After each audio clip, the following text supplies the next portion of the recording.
Southeast Asia is one of the most diverse places on the planet.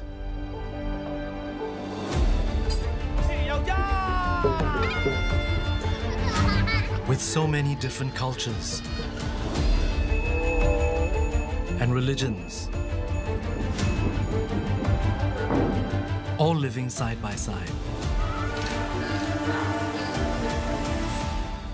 And I'm an example of just that.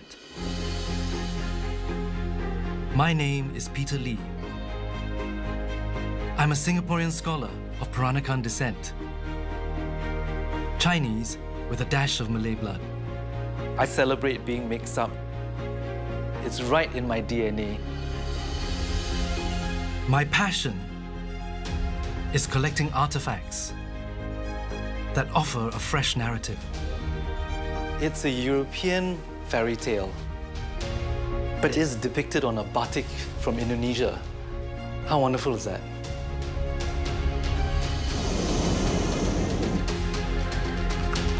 I'm setting off on a new journey, traveling further back in time. Oh my God, we see this everywhere in Southeast Asia. To explore how the region's mighty empires have shaped our collective identity. This is a gold mine. No culture exists in isolation. In this episode, I'm visiting Cambodia, a land of abundance.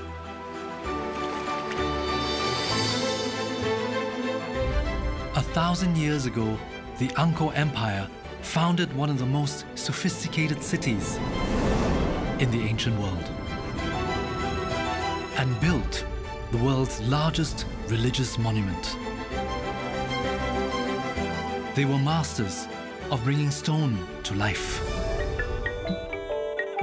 I think if they let go, I'm going to fall.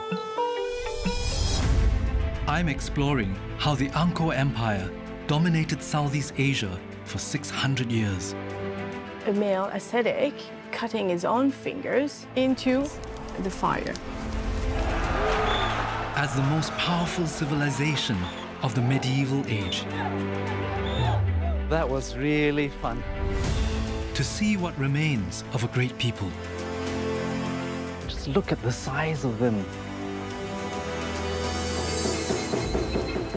And how their legacy shapes the nation today.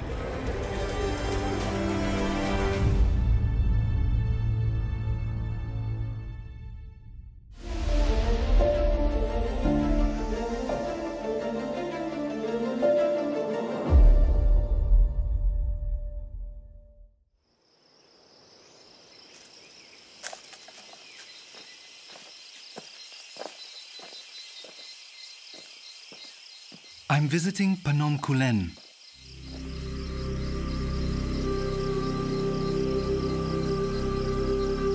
The most sacred mountain in Cambodia.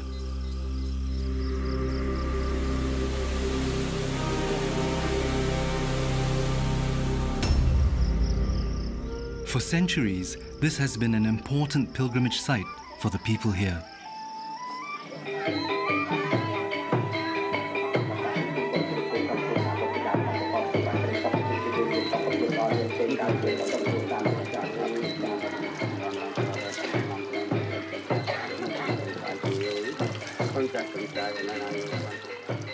You can't come to the top of Phnom Kulen without getting a blessing. I feel sanctified.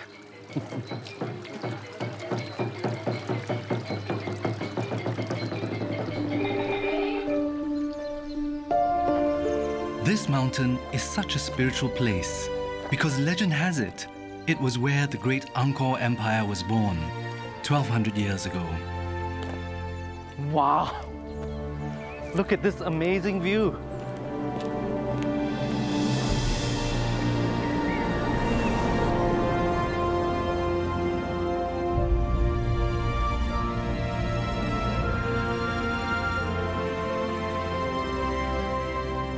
There aren't many written records left from the earliest period of Khmer history.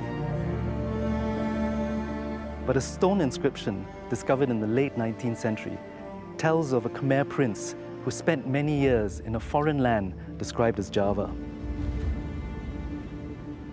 The story goes, Jayavarman II was the son of a nobleman who lived abroad for most of his life. But in 790, at the age of 20, he returned to unite the Khmer for the first time. He traveled the land making alliances with competing factions. In 802, he came to the Kulen Hills for a special ritual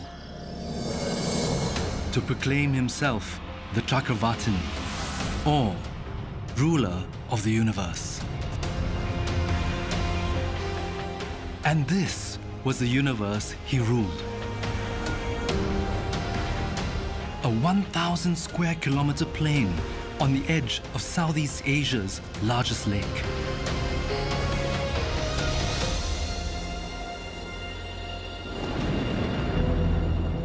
This is a land of extreme weather cycles.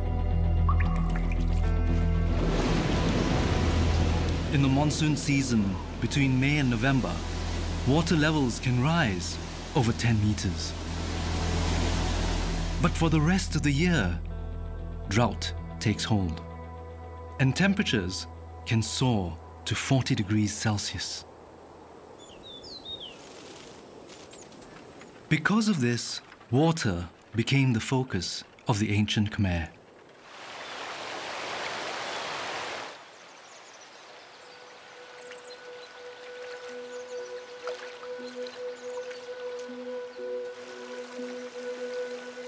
These symbols carved into the rocky riverbed are called lingas and are sacred fertility symbols associated with the Hindu god Shiva. And there are so many of them here. The reason why this river is called the River of 1,000 Lingas. The thinking behind the carvings was that as the water flowed over them, it became sanctified. It later merged downstream with the Siem Reap River into the paddy fields of Angkor. They were almost like the spiritual water purifiers for the entire region, and they remain so today. But sacred waters aren't enough to make an empire.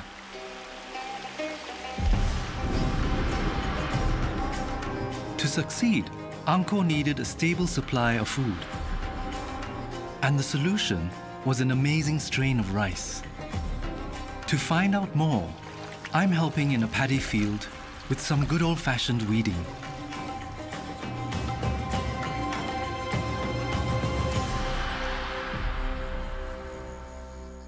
Here. I'm here in Wynn's rice field to pull out these long grasses called salaptia, which means duck-wing grass.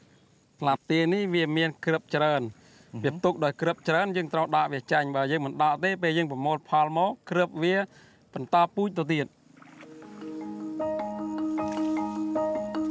And I love these very simple occupations. It really clears my mind. So I'm going to be busy, happily busy. Every year, the monsoon flood brings fresh nutrients to the soil, making it extremely fertile. But with the annual deluge of the monsoon, growing rice here is a challenge. ស្រូវវាប្រភេទស្រូវវាគឺស្រូវឡើងទឹកក្នុងភូមិនេះគឺធ្វើស្រែដំណាំស្រូវនេះឯងគឺបានអាស្រ័យដោយដំណាំស្រូវព្រោះទឹកអាចធ្វើឲ្យបានក្រៅពីធ្វើស្រូវទេ So that's so amazing. So this is an ancient grain that can respond to the changing water levels. Known as floating rice, these plants can grow as much as 10 centimeters a day, to a height of about 6 meters, fast enough to stay above floodwaters. The grain was key to the early success of the Angkor Empire, allowing the fledgling kingdom to secure enough food for its people. But to truly succeed, the ancient Khmer needed not just to adapt to changes in the water level, but to control it.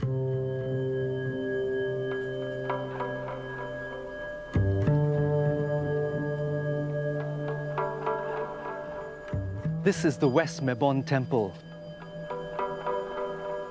What I can see here is this incredibly beautiful pond with steps going down and a dramatic walkway that would have risen above the water to a central shrine in the middle. It must have been all arranged to ensure that water is always present here. The ancient Khmer believed all life came from the sea of creation. And surrounding the temple is an enormous reservoir that represents this mythical ocean.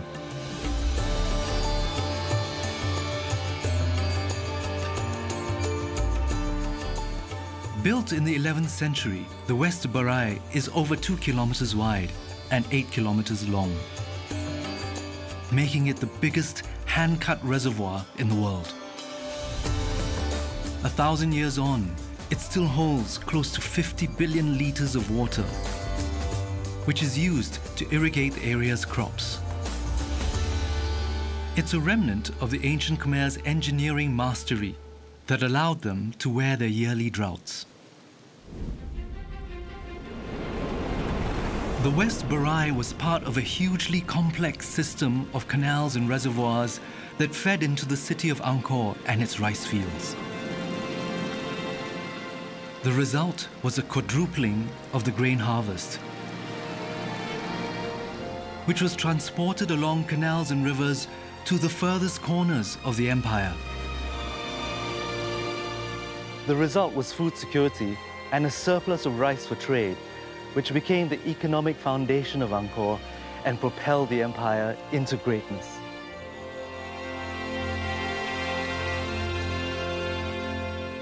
But to extend their influence further,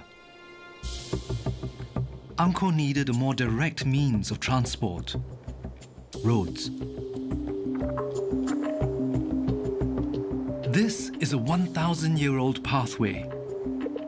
To learn how it was built to survive so many centuries, I'm joining a team of builders, led by Sopyap An.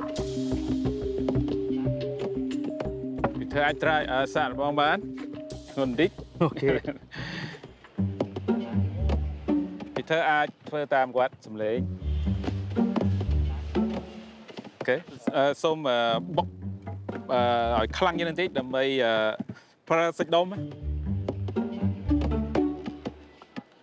This technique is known as soil compacting and was used by the Khmer to build their roads and temple foundations.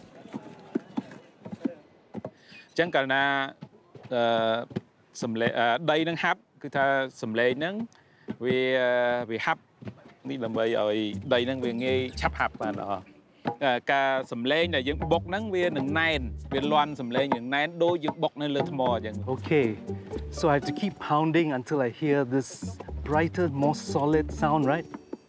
Good.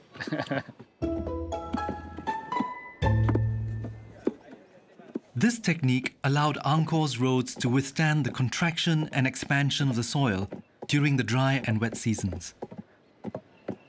It's incredible how the simple technique of compacting sand can build a foundation that lasts for millennia. The Khmer relied on basic tools and sensory techniques to build a vast network of roads across the entire region, so different from the technologies we rely on today.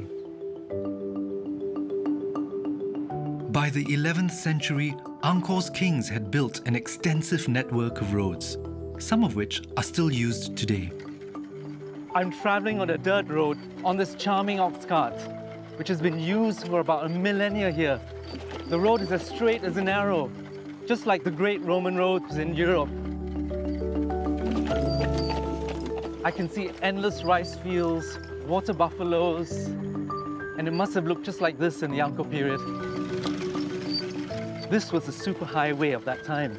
People travel like this for days. It's quite comfortable now, but to be honest, I don't know how I'd feel after a few days.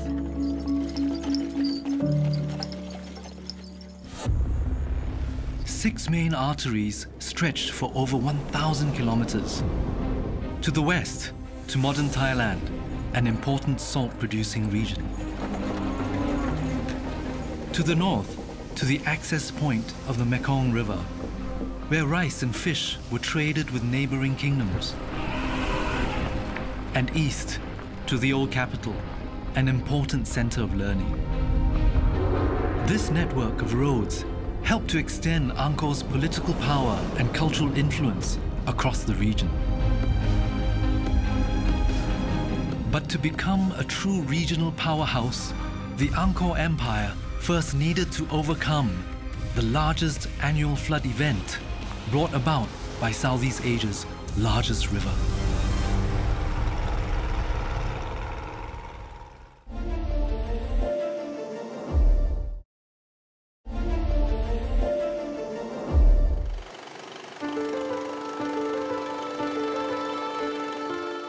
I want to know how the ancient Khmer adapted to survive in their environment.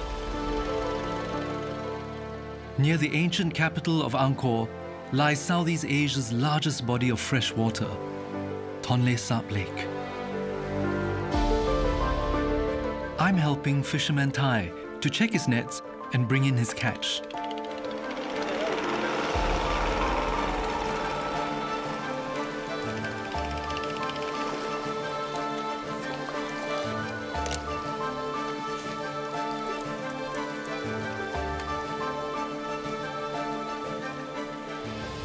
The net is really fine, so the fish gets really caught into it, and you have to gently tug it out because it also has really sharp fins on the side. So what would you consider a good catch?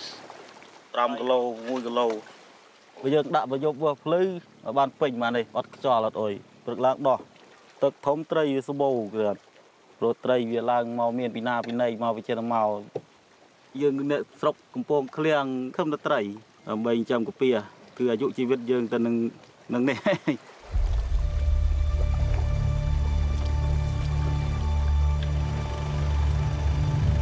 Every year, something amazing happens here.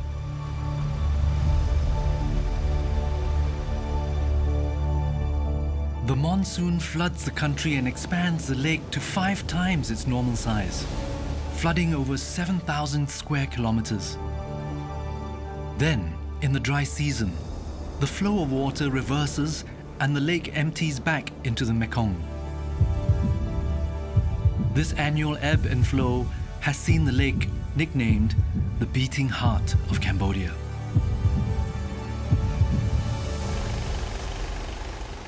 I'm traveling along a river running out of the lake to the village of Kampong Kliang, which is built 15 meters off the ground. In the wet season, the lake would rise, taking the water to just below the level of these homes. Just look at these. It's like a surreal fortress. I've never seen anything like it. I want to see how its residents survive in such an extreme environment.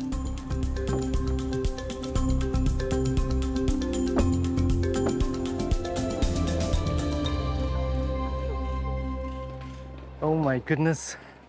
Look at this view.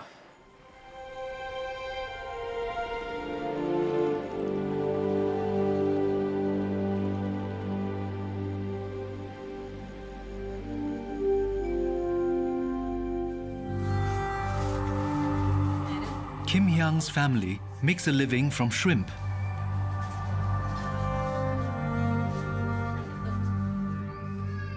So what is it like to live here?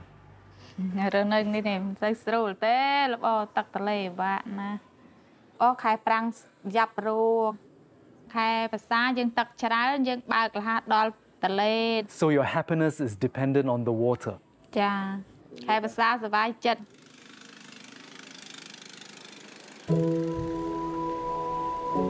To build settlements and survive on such a lake show the resilience and ingenuity of the Khmer people. It's so inspiring to see how people in this village have adapted to their environment by building houses so high up. It can be dry one season and then the next, completely submerged in so much water. It's unimaginable.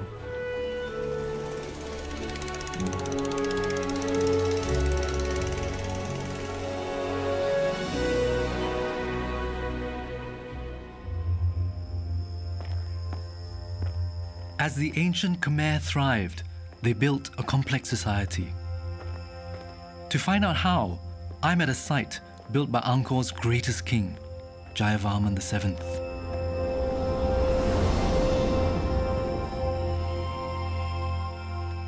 At its height, the temple of Priya Khan was the epicenter of ancient society.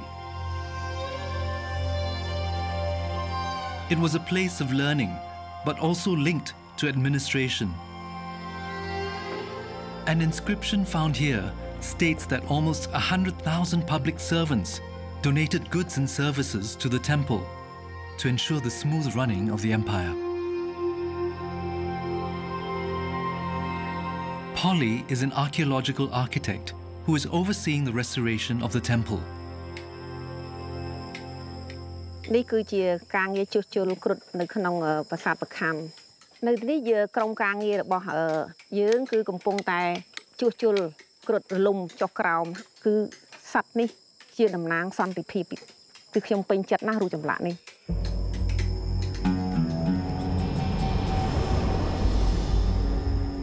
Garudas are mythical bird-like creatures popular in Hindu and Buddhist cosmology.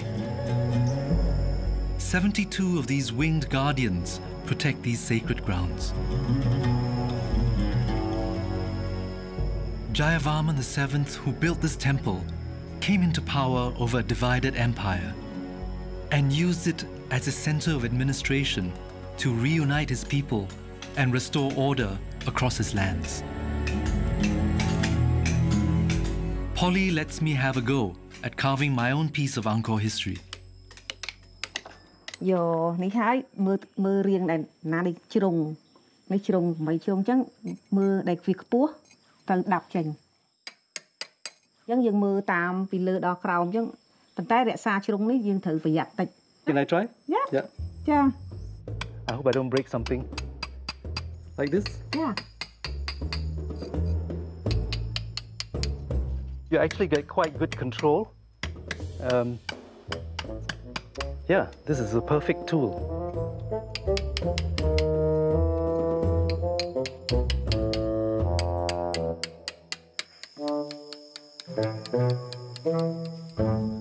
It's so peaceful here, it's hard to imagine that 800 years ago, it was a hive of activity. Scholars visiting from all over the region, local farmers paying their taxes, and officials making crucial decisions about matters of state. It's like a temple, university, and government ministry all rolled into one. The ancient Khmer relied on its temples as gateways to manage its almost 1 million strong populace, under which the empire thrived. And the result was the building of one of the most iconic structures of all time.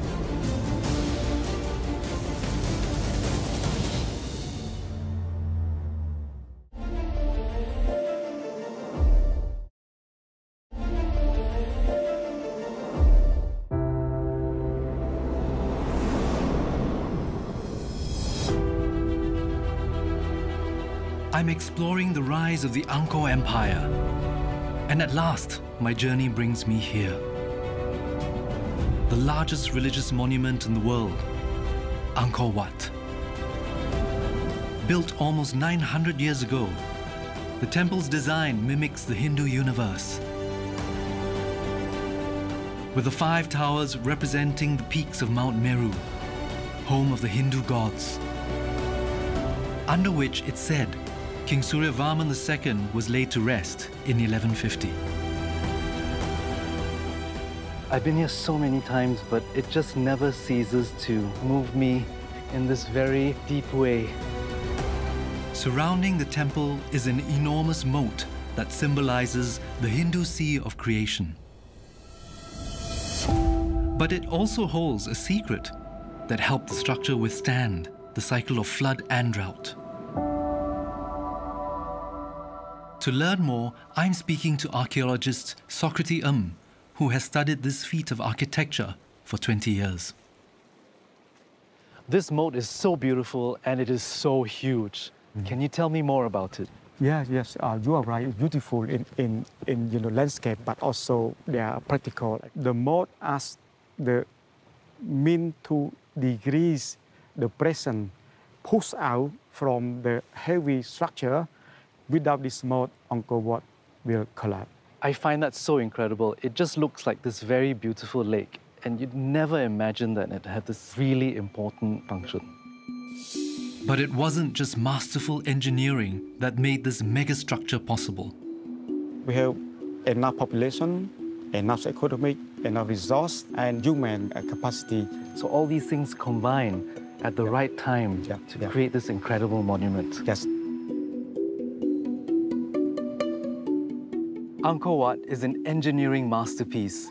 It looks a part of a sacred Hindu temple, but there are also all these things going on which have helped realize this enormous structure. I would never have imagined that to build something so high, you needed to worry about the underground water table. But they were so good at managing and storing water that they found this very elegant design solution that also ticked the box of religious symbolism. It's pure genius. But that just scratches the surface of this incredible structure.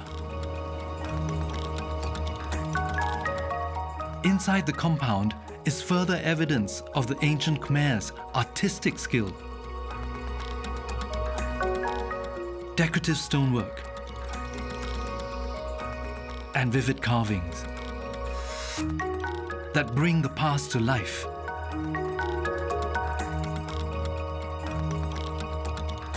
Including the mighty king, Suryavarman II, in whose honor the temple was built. He's seated on this grand throne with all these symbols of his kingship. Just look at him. This is really a very wealthy and powerful king. Further down the corridor is another iconic scene that tells us something about the Angkor Empire of the day. Here is the Khmer army and their allies, heading into battle with their longtime enemy to the east, the Dai Viet. It depicts all these kings on elephants from the satellite states surrounding Angkor. It emphasizes Suryavarman II's power, that he was able to muster all these forces from the states around him towards this attack against the Dai Viet. These carvings are a testament to Angkor's might. But the majority of the carvings here aren't about the empire at all. Instead, they tell stories of Hindu cosmology that shed a light on the inner beliefs of its people.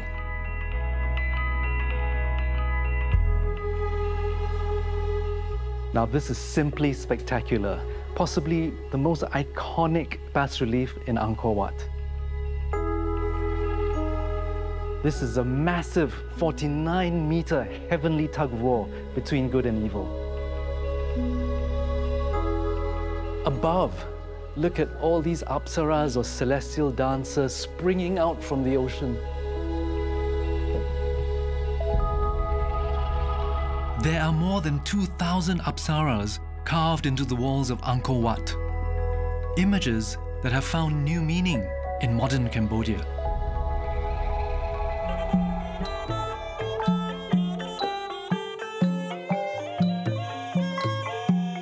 This Apsara dance is a modern adaptation, inspired by the imagery found at Cambodia's most famous temple.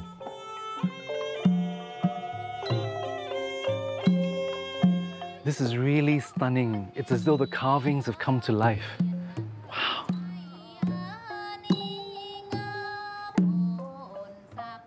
The joy is in observing the slightest movements, which speak volumes.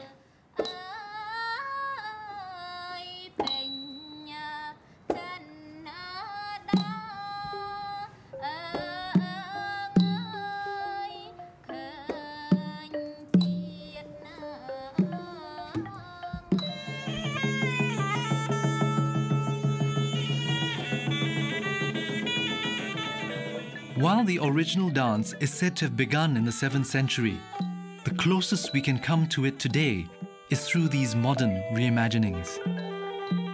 It's one of the most popular dances in Cambodia. I'm going to learn what all the movements mean. This means sigh. This is a sigh. Yes, sir. Ja. I'm sighing in pain. Oh, ow! This is crying. Yes, cry. The finger bend over. Don't be like- I feel like a clumsy old bear among the apsaras. Ngớp đi chân từ cái. Go. Bạn đi chân ho từ.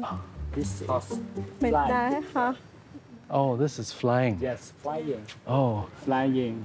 You can do it. Dạ cật đúng. I think if they let go, I'm going to fall. And after the angel's flight, it's time to come down. Thoi chân mà cái. Thoi chân mà cái. Hai bà luôn cái riêng bên đây thì hả?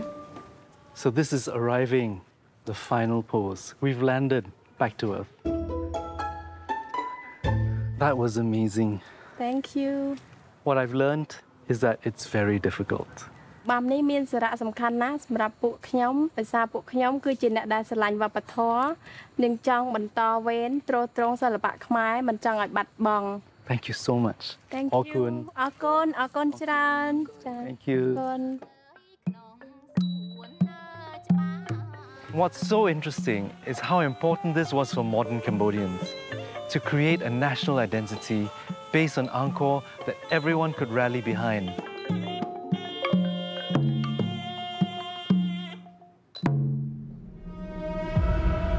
By the 12th century, Angkor was a prosperous city with a thriving culture. And it was the rise of a new king with new ideas that pushed the empire to unprecedented heights. But he also set the stage for its ultimate downfall.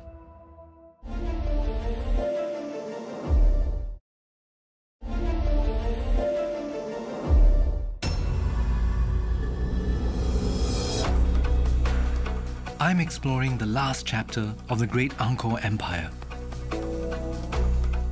In 1181, a new king took power called Jayavarman VII. He ordered more building projects than all of his predecessors combined, extending the road network further than ever before, and expanding the empire's territory as far as modern-day Myanmar, Vietnam, and the Malay Peninsula. Angkor was the uncontested superpower of Southeast Asia.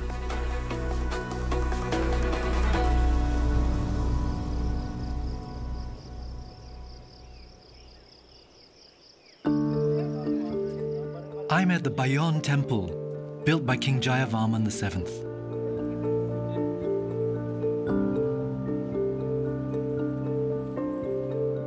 Just look at the size of them. It's famed for its over 200 stone faces, said to be the king's own likeness, frozen in eternity as the image of the Buddha. Julia Esteve, an expert of ancient Khmer religion, has a theory about the change of faith away from Hinduism, which has to do with a mystical sect.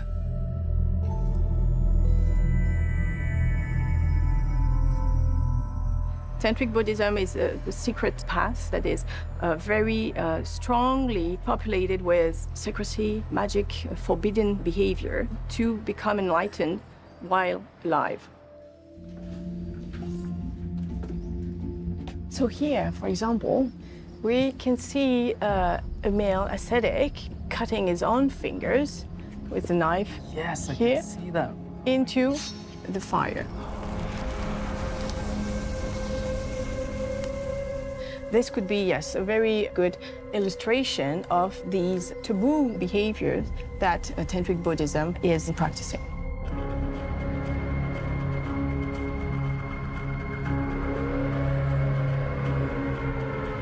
These forbidden rituals were designed to reaffirm King Jayavarman VII's connection to the divine. It attracts fear and also respect, and it gives extreme magical powers. So he was playing with fire, but it helped him achieve this aura which no other king could manage before. Yes.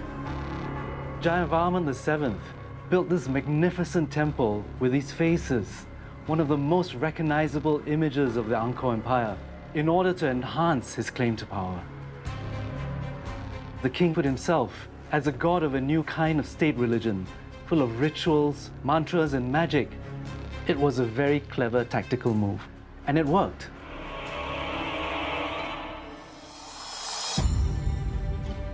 Thanks to his political move to embrace Tantric Buddhism, Jayavarman VII enjoyed a golden reign. But the move away from Hinduism had repercussions 100 years later. Hindu hardliners rebelled in the late 13th century, destroying the Buddhist temples of state and dividing the empire from within. It was then that a powerful enemy from the west made their move. In 1431, Angkor was attacked by a new force, the Kingdom of Ayutthaya. After a 7-month siege, Ayutthaya's army ransacked the city, taking close to 100,000 prisoners and several tons of gold. So came the sudden end of the great Angkor Empire.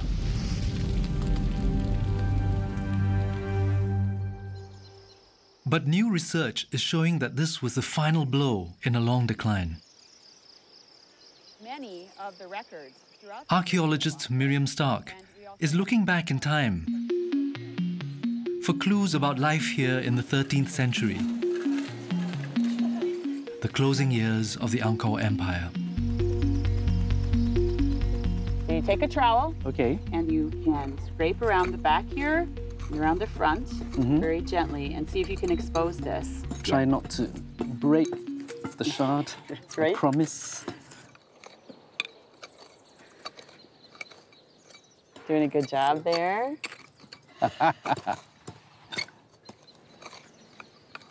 So we think these are residential areas. We're finding all kinds of artifacts and materials that suggest household activity, cooking, eating. We have animal bones. I see. So this is sort of domestic trash. We like to say domestic debris. It sounds a little more polite. Yep. Now, why don't you stop for a minute and just gently, with your hand, wiggle it. And then you can look at it. It's beautiful. It's just amazing to pull out something just from a shallow pit like this, which is so ancient. Next, the shard is washed, and it's beginning to show itself for the first time in 800 years. Beautiful. Yeah, that looks fantastic. So it has these wonderful mottled colors. You see green, you see browns. It's almost abstract. Yeah, we call this a brown glaze, Brown so glaze? it's really high fired. We don't often find such large pieces like this. It's really special. Archaeologist Alison Carter is piecing together these shards to build a picture of what was going on in the Angkor Empire. We start seeing a decline in the number of ceramics that we find, and that tells us that there are probably fewer people living in that area. But this population decline didn't just come at the end of the empire in the 15th century, but much earlier than previously thought. The decline of Angkor actually seems to be taking maybe a couple centuries, and there's a lot of different factors that are part of that. Religious change and socio-political change and even climatic change. So this is revealing that people were leaving Angkor way before the official end of the empire. Right, exactly.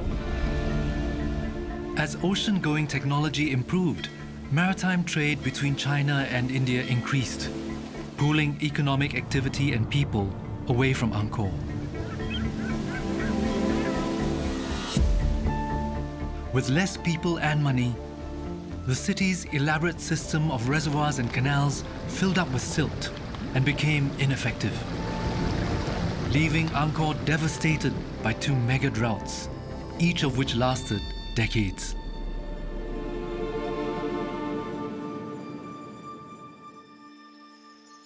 Unable to recover, Angkor was left to ruin, reclaimed by the jungle.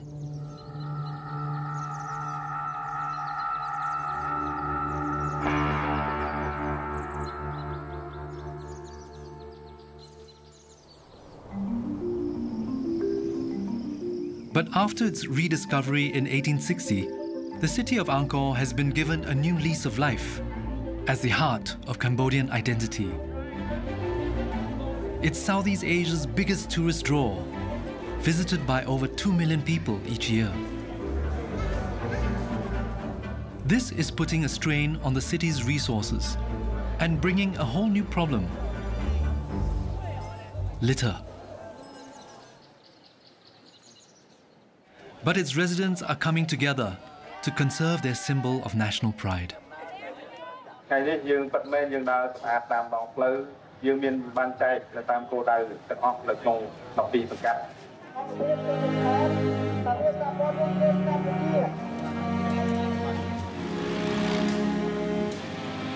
I'm joining Sophia, a local hotel worker who is volunteering to clean up the modern city of Siem Reap.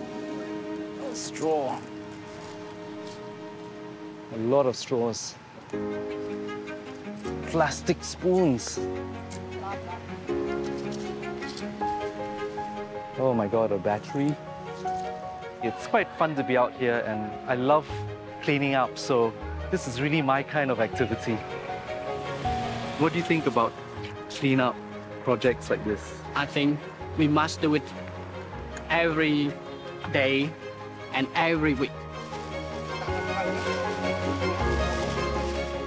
Right now, it's time to change. We stop using plastic, but we're trying to clean more and more to keep our environment clean and green. So we've been picking trash down the stretch of road. And this is just my haul. It is so heavy. Clearly, people who live and work around here want to see a much cleaner Siem Reap. While the volunteers are busy cleaning up the ancient city, I'm getting a taste of a vibrant living tradition. Once a necessity of life in Angkor, this Khmer pastime is kept alive through a much-loved national celebration: the annual Dragon Boat Race. It takes place every November at the end of the rainy season. This team of local farmers is busy training for the race.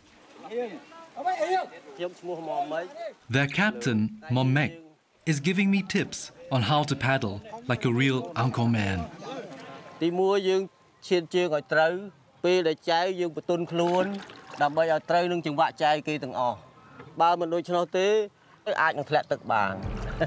Okay.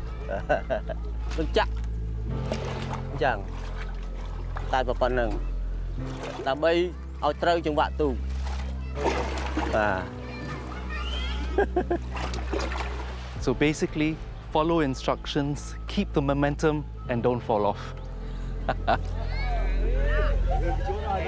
Ready?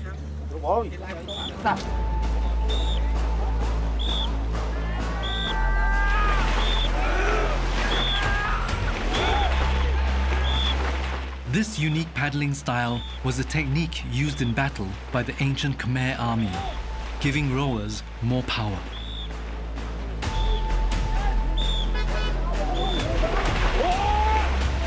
I love how this competition brings everybody in the village together. It's such a community effort. It's so wonderful to learn that such a vibrant festival has its roots in a battle that took place almost 800 years ago during the Angkor Empire. And the fact that Cambodia's biggest festival is based around the annual water cycles shows how much it's still in the heart of the nation's psyche.